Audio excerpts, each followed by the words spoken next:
하나님 말씀 함께 보겠습니다. 창세기 25장 말씀입니다.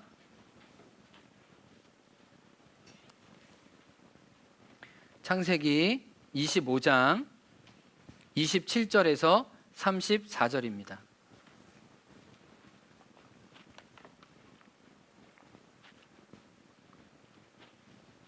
하나님의 말씀 창세기 25장 27절에서 34절, 형제 한 절, 자매 한 절 이렇게 읽도록 하겠습니다. 형제들 시작. 그 아이들이 장성함에 에서는 익숙한 사냥꾼이었으므로 들사람이 되고 야곱은 조용한 사람이었으므로 장막에 거주하니 이삭은 에서가 사냥한 고기를 좋아하므로 그를 사랑하고 리브가는 야곱을 사랑하였더라. 야곱이 죽을 쑤었더니 에서가 들에서 돌아와서 심히 피곤하여 야곱에게 이르되 내가 피곤하니 그 붉은 것을 내가 먹게 하라 한지라. 그러므로 에서의 별명은 에돔이더라. 야곱이 이르되 형의 장자의 명분을 오늘 내게 팔라. 에서가 이르되 내가 죽게 되었으니 이 장자의 명분이 내게 무엇이 유익하리요. 야곱이 이르되 오늘 내게 맹세하라. 에서가 맹세하고 장자의 명분을 야곱에게 판지라. 같이요. 야곱이 떡과 팥죽을 에서에게 주매 에서가 먹으며 마시고 일어나 갔으니 에서가 장자의 명분을 가볍게 여김이었더라. 아멘. 기도하고 말씀 나누겠습니다. 하나님, 이 살아계신 하나님의 말씀이 우리 삶을 비추고 우리의 마음을 비추게 도와주셔서 우리의 삶을 새롭고 더 하나님께 진실케 하여 주옵소서. 예수님 이름으로 기도합니다. 아멘. 여러분, 혹시 여러분 어릴 적 흑백 테레비 다 가지고 계셨죠? 제가 그 기억하는 저희 집의 흑백 테레비는 이렇게 열고 닫는 것이 있어서 나중에 그 테레비가 이렇게 고장났을 때 거기를 사물함으로도 사용할 수 있었던 그 흑백 테레비의 기억이 있습니다. 그 당시 흑백 테레비가 생기면서 사람들이 재미있는 프로그램은 다 집에 모여들었는데 그때 1980년 우리들의 시선과 우리들의 마음을 모두가 열게 했던 그 이름처럼 2주일 만에 대한민국 스타가 되었던 이주일 코미디언 선생님이 계십니다. 이분은 정말 얼굴이 못생겨서 죄송합니다라고 말할 때 사람들이 못생기지만 마음을 여는 참 귀한 어떤 소질과 자질을 분명히 가지고 계셨습니다. 저도 어제 설교 준비하면서 이분이 MBC 그 개국 20주년을 축하하는 이 영상을 한 7분간 봤는데 지금 봐도 재밌는데 그 당시에 얼마나 이 이주일 선생님이 이 한국에 기쁨을 주게 했는지. 그래서 이분이 대머리였는데 이 전두환 대통령을 따르던 분이 이 대머리가 방송에 나오니까 나오지 못하게 했대요. 근데 우리 전두환 대통령이 너무 이주일 팬이었는데 어느 순간 텔레비에 안 나와가지고 물어보니까 이게 우리 부하들이 알아서 긴다고 텔레비 못 나오게 해가지고 전두환 대통령이 다시 텔레비에 나오게 했다는 일화까지도 있더라고요. 근데 제가 살던 곳이 경기도 구리시인데 이분이 경기도 구리시의 국회의원이었어요. 그래서 제가 구리여고도 이렇게 보고 막 이랬을 때 학교 강당도 이분이 많이 이렇게 세우는데 이렇게 열심히 하고 하여튼 구리시에서 이 이주일 선생님은 굉장히 한 역할, 큰 몫을 했던 걸 제가 알게 되었습니다. 근데 이분이 못생겨서 죄송합니다라는 말처럼 유명한 말이 있는데 국회의원으로 서로 모셔가려고 했었잖아요. 이분이 4년간 국회의원을 하고 난 다음에 다시 방송계 자기 본업으로 돌아가면서 했던 말이 아주 유명합니다. 정치를 종합 예술이라고 하지만 코미디라는 생각밖에 안 듭니다. 여기에는 나보다 더 코미디를 잘하는 사람들이 많습니다. 4년 동안 코미디 공부 많이 하고 갑니다 라고 했던 거예요. 그러니까 본인이 생각했던 이 정치와 이 정치에서 되어지는 일을 보면서 많이 실망한 본인의 이야기를 한 거죠. 그러면서 제가 이분의 삶을 이렇게 연구하다 보니까 이분이 코미디언으로서 가장 이 땅에서 공헌을 많이 하는 일 중에 하나가 제가 평가하기에는 2022년에 이분이 월드컵 막 이렇게 응원을 하면서 이 생의 의지를 불태웠던 것들이 여러 장면으로 기록되었던 걸 제가 기억하거든요. 근데 이때 이분이 폐암 말기와 싸우면서 금연 홍보대사로 일했었어요. 그래서 이분이 많은 자기의 삶을 통해 사람들에게 경각심을 일깨워줬습니다. 이런 얘기를 했어요. 육성으로 금연 못하면 다른 일도 못합니다. 큰일 절대 못합니다. 그리고 흡연이 자신에게만 피해를 줍니까? 가족에게 더 큰 피해를 주는 겁니다. 그런데도 왜 그걸 못 끊으십니까? 저 담배 피우다가 암에 걸렸습니다. 그동안 담배를 끊지 못한 것이 한이 됩니다. 담배 맛있습니까? 그거 독약입니다. 저도 하루에 2갑씩 피웠습니다. 이젠 정말 후회됩니다. 1년 전에만 끌었어도 말입니다. 흡연은 가정을 파괴합니다. 국민 여러분, 담배 끊어야 합니다. 그래서 이분이 정말 모자를 쓰고 육성으로 이런 얘기 하셨을 때 이 보고에 의하면 대한민국 흡연율이 20% 떨어졌다는 거예요. 근데 이분이 뭔 얘기를 하냐면 내가 지금 후회해도 돌이킬 수 있는 시간이 나에게 남아있지 않다는 거예요. 근데 여러분, 지금 이 저를 통해 이 육성을 듣는 여러분에게는 기회가 있을 수 있으니 그 시간의 기회를 꼭 잡으시고 여러분도 지키고 여러분의 가정도 지켜달라고 얘기했던 거예요. 근데 제가 왜 설교 얘기하다가 이주희 선생님 기억났냐면 에서에 대해서 성경은 오늘 말하고 있는데 오늘 주제가 에서거든요. 에서는 후회는 했지만 결국 회개할 기회를 얻지 못한 안타까운 인물로서 창세기도 그렇고 히브리서 저자도 일관적으로 소개하고 있는 거예요. 이주희 선생님이 1년 전에만 끊었어도 나에게 기회가 있을 텐데 라고 얘기했던 것처럼 에서는 하나님의 축복을 받았지만 그것을 눈에 뜬 순간 이미 너무 크게 놓쳐버렸다는 것이 성경이 일관적으로 이야기하고 있어요. 오늘 에서에 대한 주제를 살펴보기 원하는데 25장 34절 한번 봐주실래요? 오늘 에서에 대한 하나님의 평가는 이 한마디로 기결됩니다. 34절 끝절 한번 읽어볼까요? 에서가 시작.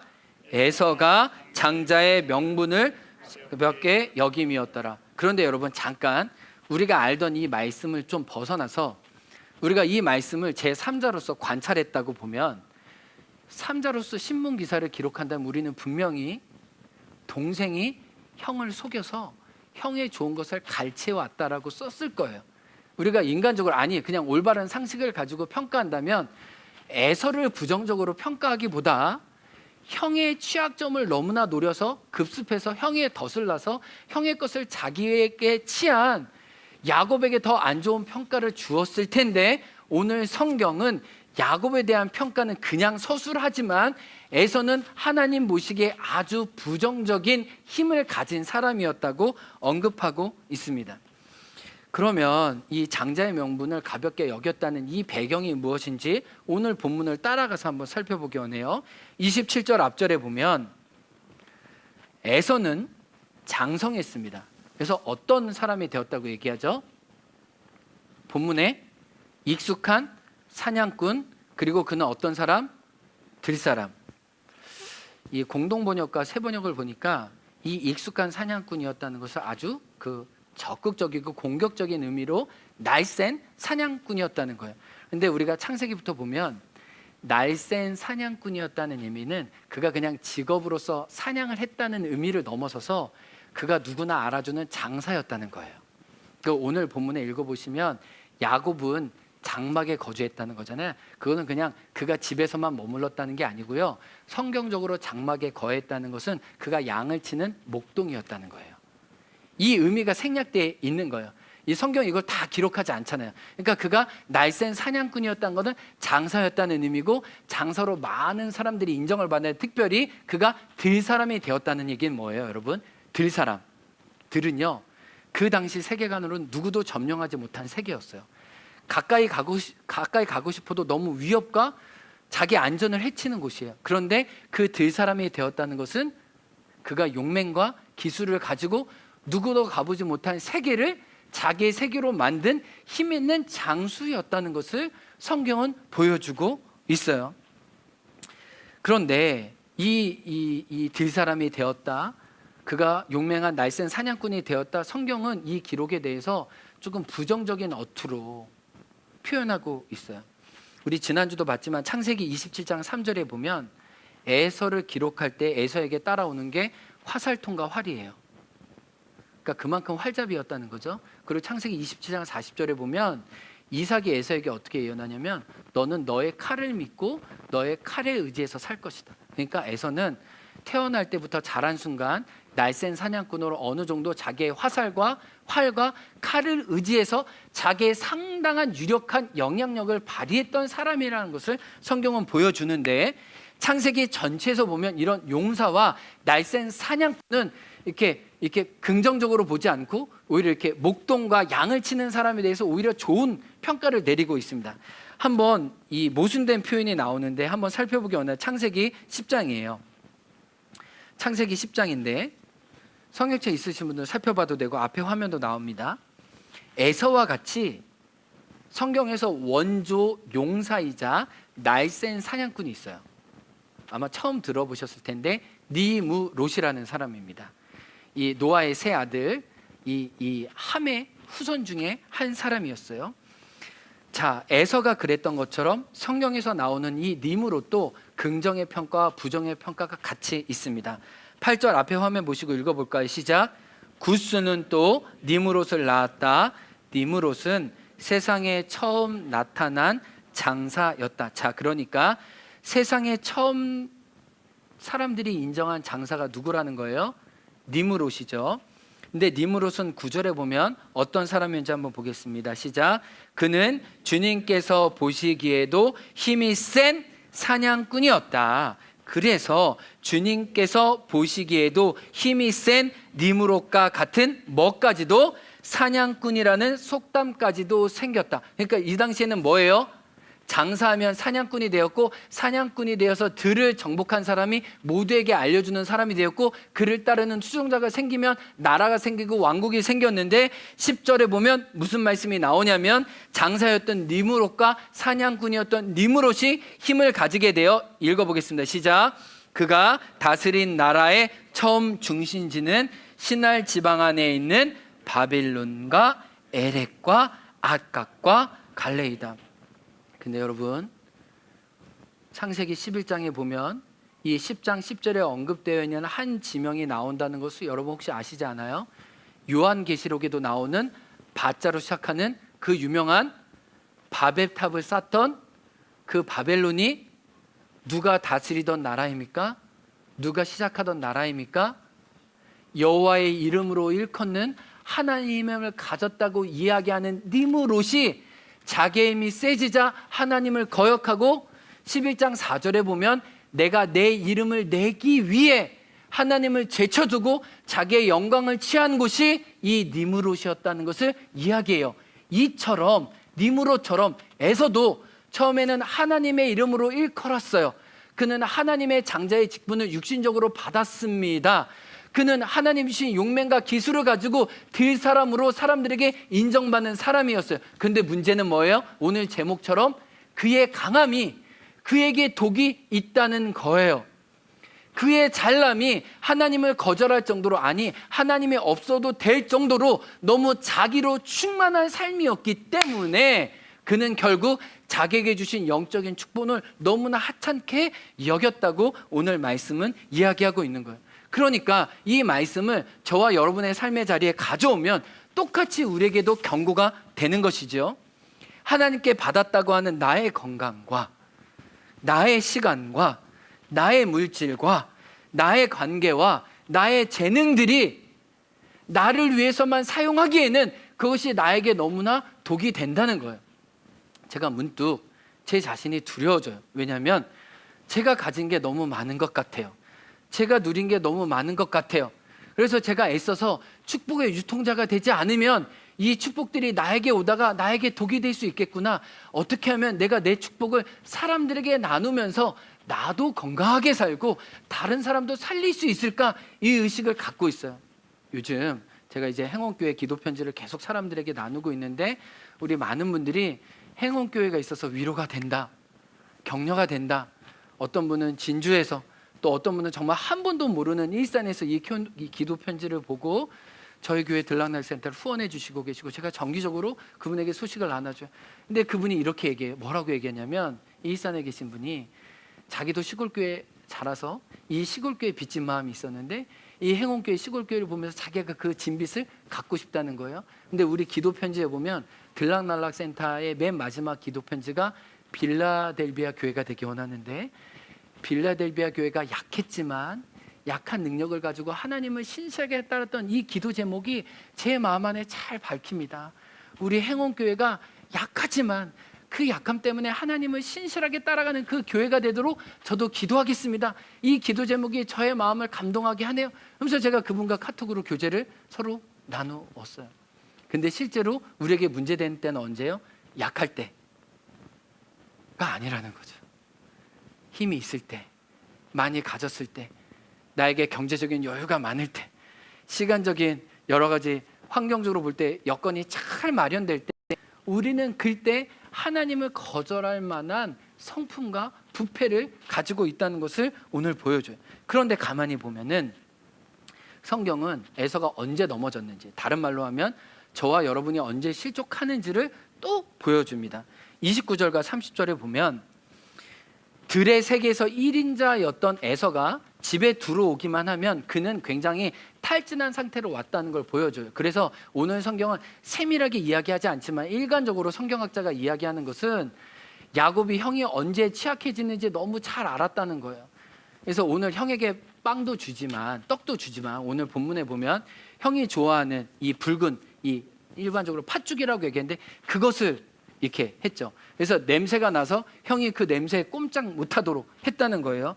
근데 오늘 본문에 보면 공통적으로 내가 심히 피곤했다라고 얘기해요. 심히 피곤했다. 이 말은 한편으로는 배고팠다, 한편으로는 내가 배고파서 죽겠다, 내가 몸에 힘이 하나도 남지 않았다라는 게, 이거는 물리적인 육신적인 상태를 표현하는 말이에요. 그런데 가만히 보면 이 성경의 뉘앙스를 보면 그는 몸에 힘만 빠진 게 아니에요. 영안도, 자기의 정체성도, 하나님이 자기에게 주신 신분의 분별력도 상실했다는 거예요. 그러니까 그가 그냥 육신만 배고팠다는 게 아니고 육신의 배고픔과 함께 하나님 주신 영적인 축복과 하늘에 속한 은혜도 한순간에 저버렸다는 것을 오늘 본문은 보여줘요. 마치 창세기 27장 1절에 지난주에 이삭이 나이가 많아 눈이 어두워졌다라는 표현이 다만 물리적인 눈이 아니라 하나님의 말씀에 깨어있는 반응력과 분별력도 사그라든 것처럼 에서는 너무 들에서 자기 힘의 세계로만 살다가 집에 돌아왔을 때는 하나님의 약속과 전혀 상관없는 자기의 정체성과 자기의 신분도 한낱 종이차처럼 버리는 아주 형편없는 사람이 되었다는 것을 이야기해요. 이 성경 본문에 좀 뜻이 더 있는데, 이 야에프는 그래서 육신적으로만 지쳤다는 게 아니고 이 내가 심히 피곤했다, 이 단어가 이 히브리어로는 야예프인데 뜻이 참 재밌어요. 문지방이라는 뜻과 그 다음에 걷다라는 뜻이 합성어예요. 그러니까 이게 무슨 말이냐면 그는 다만 육신적으로 피곤한 것이 아니라 하나님이 말씀하신 범위와 한계 내에 머물지 않고 끊임없이 들의 세계에서 자기 이름을 드니포자 했었던 그 교만함과 하나님을 거절함이 있었다는 거. 마치 아담과 하와가 선악과를 탐하고 그것들을 자기 몸에 취해왔던 것처럼 그가 하나님의 말씀하신 문지방을 계속 넘어서 스스로 재앙을 초래하고 있었다는 것을 성경은 이 피곤하다는 동사를 통해 영적으로 우리에게 알려주고 있는 거예요. 그러니까 30절에 보면은 히브리의 성경을 보면 이 붉은 것, 이건 굉장히 개걸스러운 표현이거든요. 속된 표현이에요. 좋은 표현이 아니에요. 이것을 빨리 당장 내게 가져와, 나 죽겠어 라는 표현이에요. 이것은 성경은 이렇게 에서가 얼마나 조급하고 얼마나 충동적이고 현재의 필요에 몰두해서 미래에 자기에게 주어진 약속을 얼마나 쓰레기처럼 여겼는지, 그의 본성이 얼마나 부패해졌는지를 이 단어들을 통해 언급하고 있는 거예요. 근데 오늘 여러분 본문을 보면 아시겠지만 우리가 성경을 연구할 때 성경에서 많이 나오는 단어가 핵심 주제예요. 오늘 핵심 주제는 뭐냐면 장자의 명분이 누구에게 갔느냐는 거예요. 에서는 그것을 하찮게 여기 때문에 하나님의 축복으로부터 제어됐고, 비록 사기꾼 같은 야곱이었지만 영적인 축복을 갈구했던 야곱을 통해 이스라엘이 되어 하나님의 약속이 이스라엘까지 이어졌다는 게 창세기를 통해서 나타나는 큰 주제인데, 오늘 본문에 4번이나 장자의 명분이라는 표현이 나와요. 31절 보세요. 장자의 명분, 동그라미 한번 쳐보세요. 32절에 이 장자의 명분이라는 표현이 또 나오고요. 또 33절에 장자의 명분을 야곱에게 판지라. 34절에 장자의 명분을 가볍게 여겼다. 그러니까 오늘 본문을 이해하려면 뭐를 이해해야 돼요? 에서가 용사였다는 것을 알아야 되고, 용사가 팔아버린 장자의 명분이 뭔지를 오늘 우리적으로 해석해야 된다는 거예요. 그러면 그 당시에 일단 장자의 명분은 뭐예요? 첫 번째, 아버지께 받는 재산이에요. 신명기 21장에 따르면 장자는 재산의 2배를 받습니다. 그래서 잘못된 계산으로 하면 어느 때는 동생이, 형과 동생밖에 없으면 형이 2배를 다 가져가면 동생이 아무것도 못 받는 수가 있어요. 형제가 8명이면 형은 일단 2배를 받고 나머지 7명이 n분의 1을 따라서 갖는 거예요. 근데 성경에서는 이 재산권이 장자에게 있었다는 거예요. 근데 장자에게 재산이 2배만 갈 뿐만 아니라 아버지가 가졌던 명예와 어떤 권세와 가문의 가장으로 리더십이 누구에게 이어지는 거예요? 장자에게 이어진다는. 그런데 성경에서 여러분 창세기를 가만히 보면 육신의 장자보다 하나님의 사람으로서 영적인 장자가 되는 것을 굉장히 중요시 여기는 걸 알 수 있어요. 육신적으로는 누가 장자예요? 아브라함의 아들. 육신적으로는 누가 장자예요? 이스마엘이 장자였지만, 갈라디아에서 나오지만 육에 난 것은 하나님의 장자가 될 수 없어요. 영적인 것을 이을 수가 없어요. 그래서 하나님의 약속대로 태어난 누가 장자의 직분을 잇죠? 네? 얘기는 해주셔야죠. 이삭이죠. 그렇죠? 이삭의 쌍둥이 자녀 중에 누가 있습니까? 육신의 장자가 아닌 누가 이어요? 하나님의 언약 안에 그래도 머물고자 했던 야곱을 통해서 이어지죠. 요셉의 아들도 마찬가지죠. 요셉이 장자였습니까? 아니었죠. 르우벤이 장자였죠. 근데 그 유업을 누가 이어요? 요셉의 2 아들이 있었죠. 에브라임과 그 2 아들이 있었죠. 그 2 아들 중에 누가 더 높임을 받습니까? 성경에서 뭐를 얘기해 주고 있어요? 육신의 장자가 진짜 장자가 아니고 하나님의 성품으로 빚어져서 하나님의 정체성을 포기하지 않는 그 사람을 통해 하나님은 당신의 일을 이루어 가신다는 것을 창세기 전체가 보여주고 있는 거예요. 그런데 이게 그냥 아버지의 재산과 아버지의 명예를 서로 얻고자 했다는 게 아니고, 오늘 본문에 가만히 보면 야곱이 그래도 하나님으로부터 오는 그 언약을 잊기를 사모했다는 그 단서를 보여줘요. 창세기 25장 7절을 한번 봐주실래요? 창세기 25장 7절에 보면 에서와 야곱 사이에 아주 중요한 전제가 있었다는 것을 알게 됩니다. 그 전제는 그의 할아버지 아브라함인데, 7절에 보면 아브라함의 향년이 몇 세라? 175세라. 자, 아브라함이 몇 년 살았습니까? 175세. 김석구 장로님 175세 사시면 앞으로 지금보다 한 105년은 더 살아야 되거든요. 그러니까 꽤 오래 살았죠. 꽤 오래 살았죠. 175세를 살았는데 여러분 아시겠지만 아브라함이 몇 세 이삭을 낳죠? 100세요. 100세. 그리고 그 아브라함이 106세 되었을 때 이삭이 쌍둥이를 낳아요. 40살에 결혼하고 20년 기다렸다가 이삭이 60년에 자기 쌍둥이 자녀들을 낳으니까 아브라함은 100세 이삭을 낳았으니까 60년이 지난 160세에 자기의 손주들, 드디어 하나님이 약속한 손주들을 보는 거죠. 하나님 근데 창세기에서 아브라함에게 뭐를 얘기했어요? 하늘의 별과 같이 바다의 모래와 같이 먼지와 같이 너의 후손이 많아지고 너는 열방의 제사장과 축복의 통로가 되어서 내 이름을 드러내는 사람이 되었을 것이다. 그리고 아버지 이삭이 모리아산에서 죽을 뻔한 이야기와 자기가 하나님의 뜻을 어긋났다가 이스마엘을 취했다가 나중에 그 이스마엘과 후손들을 다 다른 땅에 보내거든요. 그리고 약속의 자녀 이삭만 남기거든요. 그런 이야기들 다 했을까요? 안 했을까요? 15년 동안 다 했겠죠. 어렸을 때부터. 왜냐하면 자기의 약속에 자기 가문을 통해, 성경은 가정의 이야기잖아요. 이 가정을 통해 하나님의 역사가 흘러가는지 다 아브라함이 얘기해 줬을 거 아니에요. 근데 거기에 그나마 더 믿음으로 거룩한 상상력으로 반응했던 사람이 누구라는 거예요? 야곱이었다는 거예요.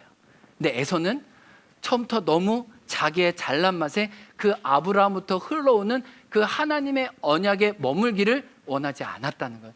문지방을 늘 나갔다는 거예요.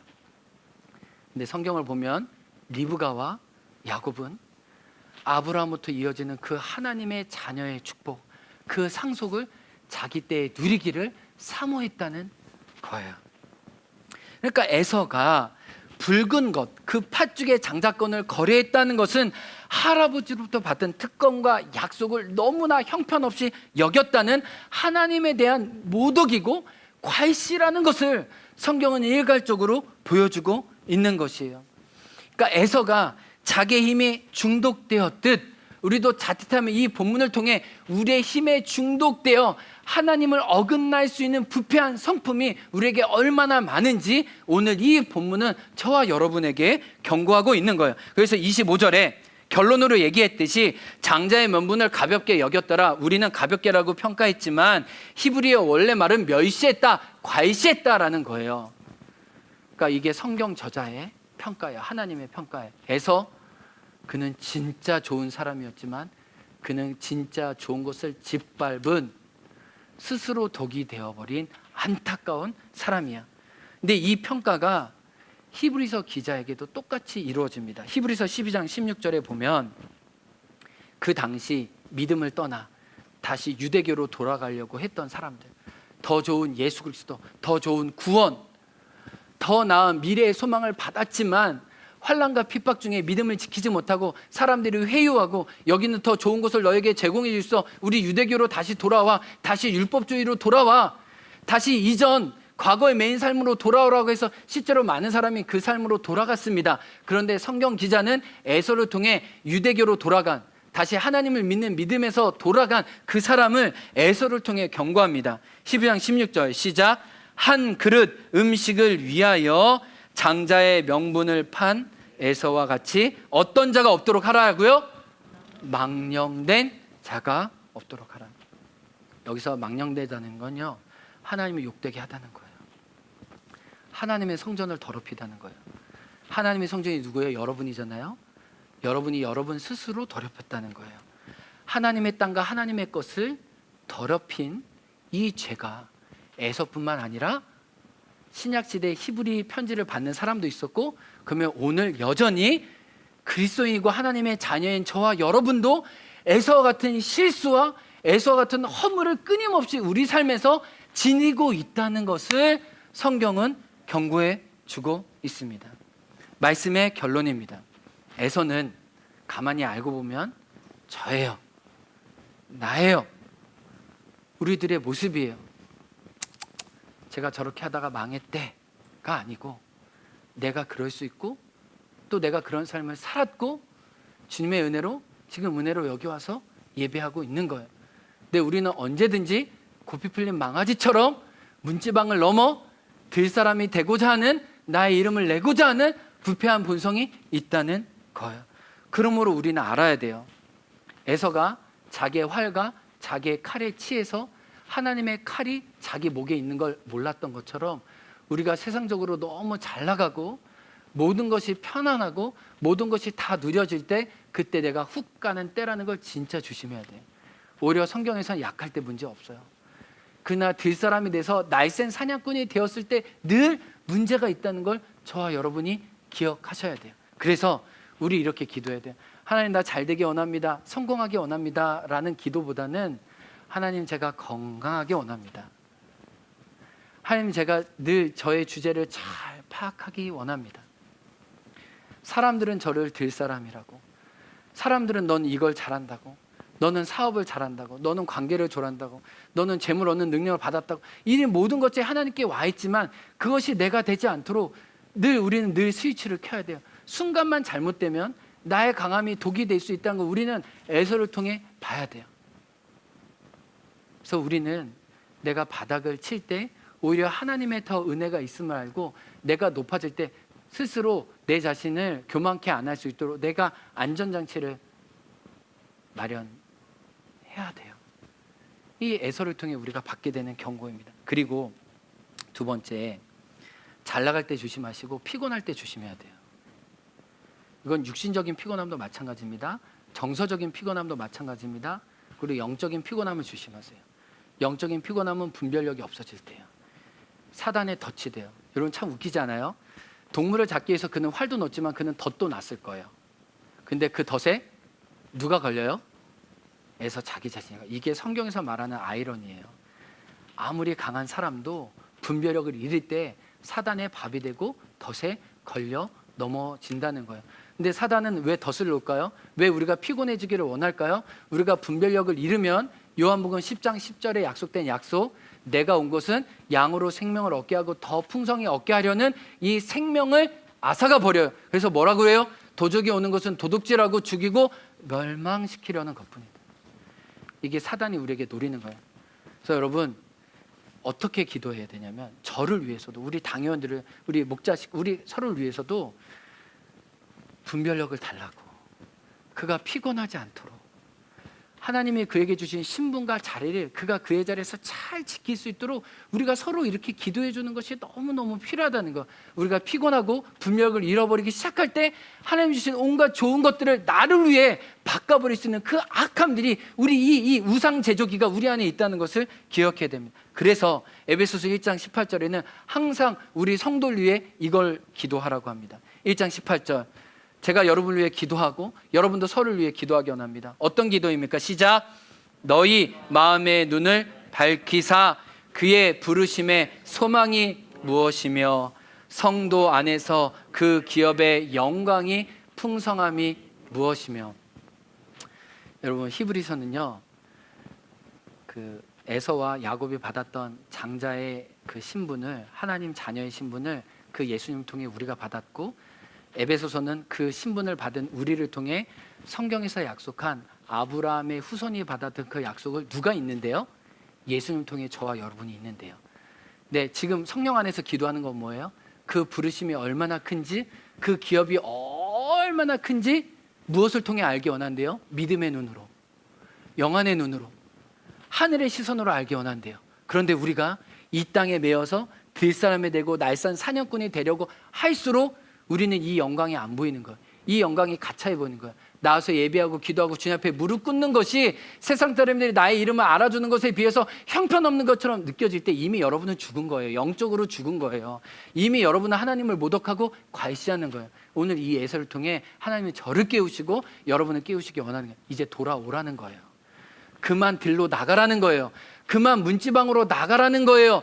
너의 힘에 이제 더 이상 취하는 것 말고 아브라함으로부터 내려온, 너가 어렸을 때부터 들은 그 거룩한 약속과 하나님의 자녀 안에 머무는 것이 너의 기초와 너의 안정감이 되라는 거예요. 저는 감히 기도합니다. 우리 모두가 저로부터 성령의 충만해서 에베소서 1장 18절에 이야기한 부르심의 소망이 무엇이며 성도 안에서 그 기업의 영광의 풍성이 어떤 것인지를 지금부터 누려가고 알아가는 거룩한 상상력에 사로잡힌 하나님의 사람이 되게 주의 이름으로 축복합니다. 우리 이 시간 찬양하며 나아가기 원합니다. 찬양팀 앞에 나와주시고, 우리 믿음이 없이는 주님을 기쁘시게 하지 못합니다. 주님, 저의 눈과 마음을 열어주시기를 원합니다. 제가 넘어진 다리에서 다시 주님을 찾습니다. 이 찬양을 통해 우리 기도하면서 나아가기 원합니다.